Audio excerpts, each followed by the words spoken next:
जी माणसं शिवसेनेच्या जीवावर मोठी झाली, शिवसेनेच्या जीवावर खाऊन पिऊन गब्बर झाली, ज्यांना कदाचित शाखेतही ओळख मिळाली नसती, त्यांना शिवसेनेने महापौर केले. महापौर पदावर बसण्या इतकी लायकी शिवसेनेने बनवली. असे लोक अंगावर शिंगावर वगैरे भाषा करत होते. नरेशराव, जरा स्वतःचं वजन, स्वतःची कुवत बघा. फार खुमखुमी आणि हिम्मत असेल तर जरा पोलिसांचा अगलबगलच्या सगळ्या गार्डचा ताफा बाजूला करा आणि मैदानात या. तुम्हाला सामान्य शिवसैनिक सुद्धा चितपट लोळवतील. पण असो, या सगळ्या निमित्ताने मला त्या भानगडीतही पडायचे नाही. एक गोष्ट नक्की आवर्जून सांगायची आहे. वंदनीय बाळासाहेबांना मी जेवढा अभ्यास केलाय, हा मी नवीन आहे वगैरे असं जे म्हणतील ना, मी नवीन नक्की आहे. शिंदे गटातल्या तमाम गद्दारांनी नीट लक्षात घ्यायचं, मी नवीन आहे. मला येऊन 1च वर्ष झालंय. तुम्ही 30 वर्ष जुने आहात. अरे पण 30 वर्ष तुम्ही सत्ता भोगत होतात. तुम्ही सत्तेच्या काळात होतात. तुम्ही संघर्ष काळात नव्हतात. सत्ता भोगून झाल्यावर संघर्ष काळात ज्या वेळेला तुम्हाला तुमची परीक्षा द्यायची वेळ होती, कसोटी द्यायची वेळ होती, जेव्हा तुमची योग्यता सिद्ध करण्याची वेळ होती, जे जे तुम्हाला मातोश्री आणि ठाकरे कुटुंबाने दिलेलं आहे त्या ऋणातनं उतराई होण्याची, त्याची परतफेड करण्याची वेळ होती. नेमकं त्या वेळेला ती उपकारांची परतफेड अपकाराने करून तुम्ही गायब झालात आणि तुम्ही सगळे पळ काढून गेलात. अशा सगळ्या पळ काढलेल्या लोकांनी आता जे फार शहाणपणाने आज बोलत होते, एक कुणीतरी दांडाफेम बाईही त्याच्यामध्ये मला दिसत होती. ह्या सगळ्याच लोकांना एक गोष्ट आवर्जून सांगितली पाहिजे. तुम्हाला बाळासाहेबांच्या स्मारकावर यायचंय कशासाठी? कुठली नौटंकी दाखवायची आहे तुम्हाला? तुम्हाला खरंच बाळासाहेबांना अभिवादन करायचंय का? तुम्हाला खरंच बाळासाहेबांचा विचार कळलाय का? काय विचार कळलाय तुम्हाला बाळासाहेबांचा? अरे वंदनीय बाळासाहेबांनी सांगितलं होतं की मी शिवसेना तयार केली ती कमळाबाईची पालखी व्हायला नाही. शिवसेना कमळाबाईची पालखी व्हायला तयार केली नव्हती, कधीच तयार केली नव्हती. तुम्ही काय करताय? शिवसेना तयार झाली होती ती मराठी माणसाचं हित जपण्यासाठी, मराठी माणसाचे प्रश्न मांडण्यासाठी. कोणतं मराठी माणसाचं हित जपलंय तुम्ही? मिंधे गटात गेलेल्या किती लोकांनी महाराष्ट्रातले उद्योग गुजरातमध्ये जाताना तोंड उचकटलं. अरे तुमच्यातला एकही मिंधा बोलला नाही.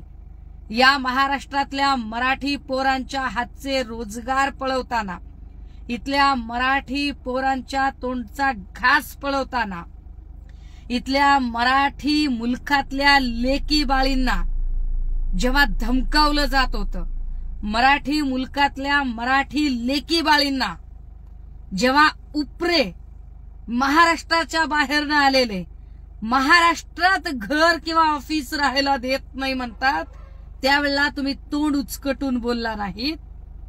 दीपक केसरकर, राहुल शेवाळे, भावना गवळी, अरे तुम्ही तर धडधडीतपणे सर्रासपणे तुम्ही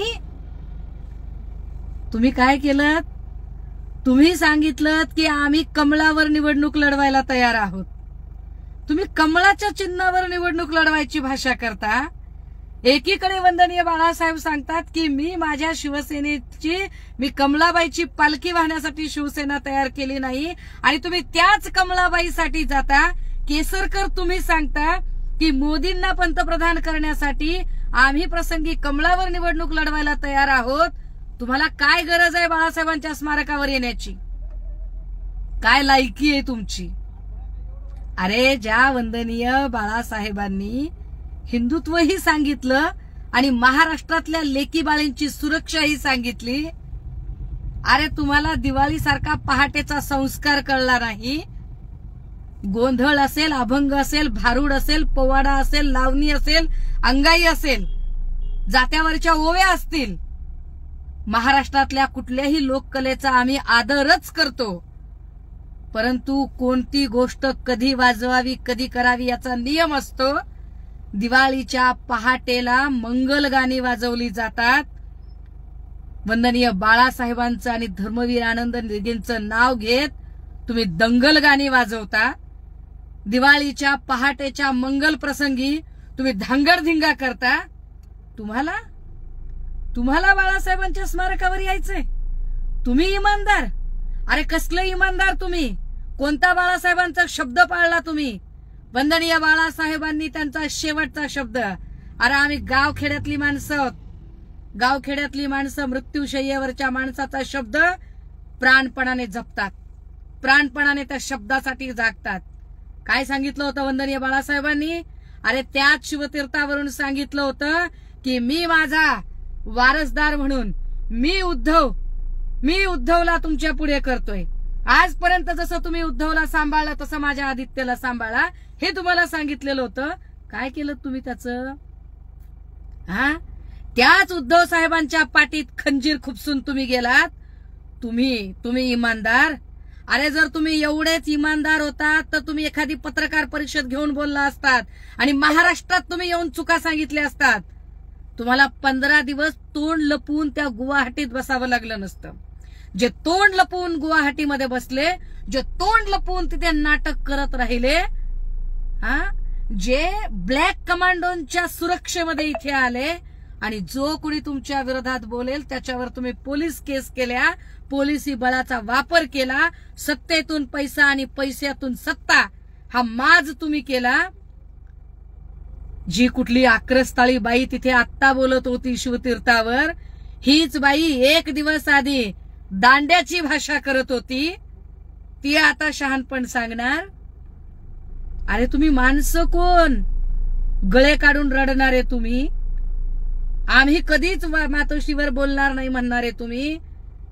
ज्या मातोश्रीत मासाहेबांच्या हातचं खाऊन पिऊन वाढलात, त्याच मातोश्रीवर देवेंद्र फडणवीसांची बार्किंग बार्गेड वाटेल त्या पद्धतीने जेव्हा बोलत होती त्यावेळेला तुम्ही एकानेही तोंड उघडलं नाही, तुम्ही तोंड उचकटलं नाही की अरे बाकी काही असो पण आम्ही मातोश्रीवर बोललेलं खपवून घेणार नाही असं म्हणण्याची तुमची बिशाद झाली नाही, तुमच्या तोंडातनं जीभ हल्ली नाही. तुम्ही सांगणार? आणि तुम्हाला यायचंय बाळासाहेबांच्या स्मारकावर? तुम्ही मिंधे झालात.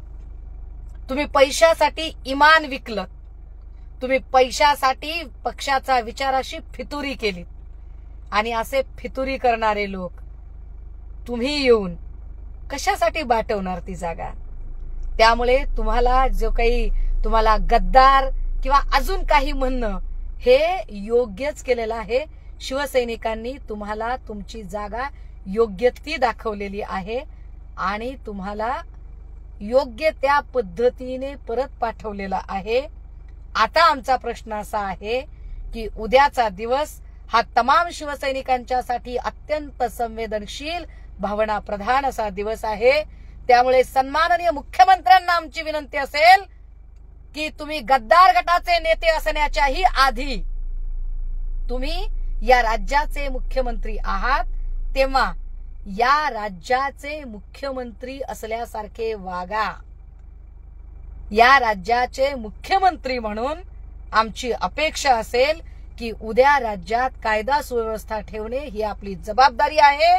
राज्याच्या गृहमंत्र्यांना आमची विनंती आहे की फक्त तुमचं काम हे पक्ष फोडणे, लोकांची घरं फोडणे आणि खोट्या केसेस टाकणे एवढंच साहेब तुमचं काम नाही, तर राज्यात कायदा सुव्यवस्था राखणे हे सुद्धा तुमचं काम आहे.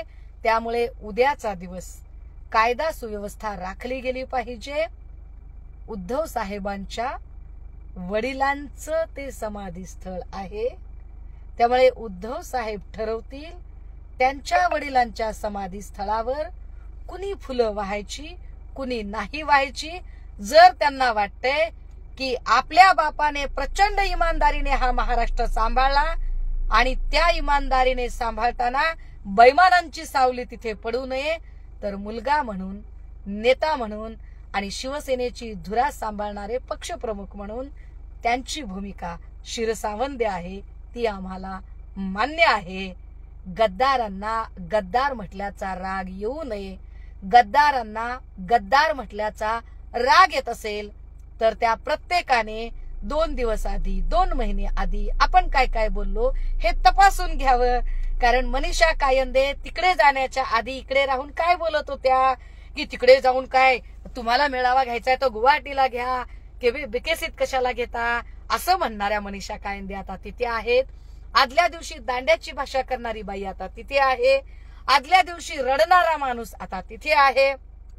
आदल्या दिवशी म्हणजे ज्या नीलम गोरे आत्ताही मान्य करतात की बाळासाहेबांमुळे लोक तिथं थांबलेले आहेत, बाळासाहेबांचा पक्ष म्हणून, म्हणजे नीलम गोरे सुद्धा मान्य करतात की शिवसेना, वंदनीय बाळासाहेबांची शिवसेना, खरी शिवसेना ही जिथे ठाकरे कुटुंब आहे, जिथे मातोश्री आहे, तिथे ती आहे. त्यामुळे तुम्ही सगळ्यांनीच हे नीट समजून घेण्याची गरज आहे.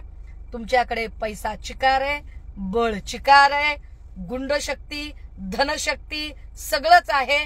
कपट नीतीने कमावलेली सत्ता आणि राज्यही तुमच्याकडे आहे. आम्ही कदाचित पैशाने दुबळे असू, परंतु स्वाभिमानाने आणि लढाऊ बाण्याने तुमच्यापेक्षा काकणभर अधिक आहोत. हे कायम लक्षात ठेवायचं.